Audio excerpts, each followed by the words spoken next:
सब नहीं थी वो आने का मेरा भाई।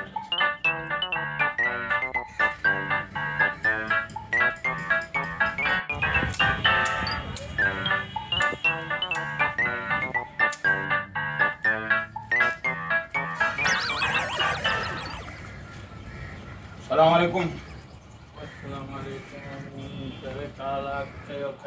मैनेजर साहब खुश हैं चंगू भलू जोड़ हल लिख हल मैन खंबो ॾेखार मूंखे त आऊं इहो सामान खणी आहियां वायर कटिया थो अॼु पार्क जी। ओह नो यार ॻाल्हि ॿुध न हाणे साहब नथो मञे 3 सालनि खां वठी मां बिल त जमा ई कोन करायो आहे पार्क जो। राति जो 4-4 बजे ताईं हिते पार्क में महफ़िलूं लॻियूं पयूं बदियूं पयूं भरनि। अॻे असां खां पुछाणो थिए थो वलू वापडा वारो वञे त केॾांहुं वञे।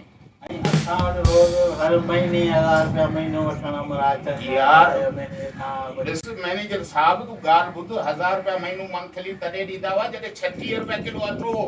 हाणे वञी पुछा कर 170 रुपया किलो अटो आहे तो अञा ताईं 1000 रुपया।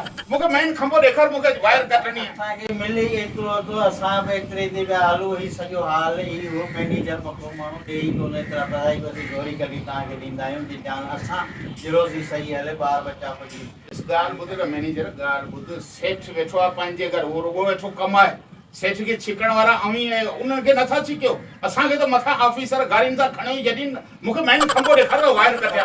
सेठ सां ॻाल्हि कंदा आहियूं सेठ मां असांजी नौकिरी मां कढी छॾींदो पोइ असीं बचिरे केॾा माण्हू पर सेठ सां त ॻाल्हि आहे त सेठ जो अॻियां बि माण्हू आहिनि की नांग कोन आहिनि जो मिठी खाईंदा। खंबो ॾेखार मेन कहिड़ो आहे वायर किथे आहे मेन।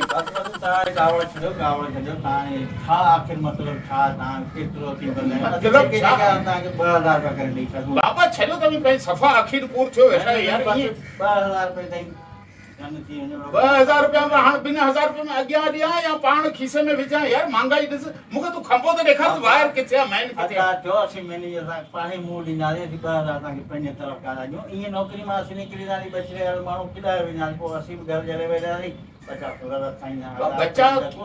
बच्चा हला करे सभिनी जा सुखिया हुजनि। ॾिसो ॻाल्हि ॿुधो असीं बि माण्हू आहियूं वलू वापडा वारो वञे त केॾांहुं वञे वञा थो ऑफिस में त साहब मूंखे पकड़ मुंहं में उछलायो हाणे मूंखे चए थो वायर अञा कोन कटी अथई 3 सालनि खां बिल कोन भरो। हाणे तव्हांखे त पोइ त शर्म अचणु घुरिजे हिकिड़ो बिल त ॾियो पोइ खणी कम खे आस्ते आस्ते हलायो। 3 सालनि में हिकिड़ो बिल इहो सेठ वारो आहे किथे मूंखे ॾेखार त सही।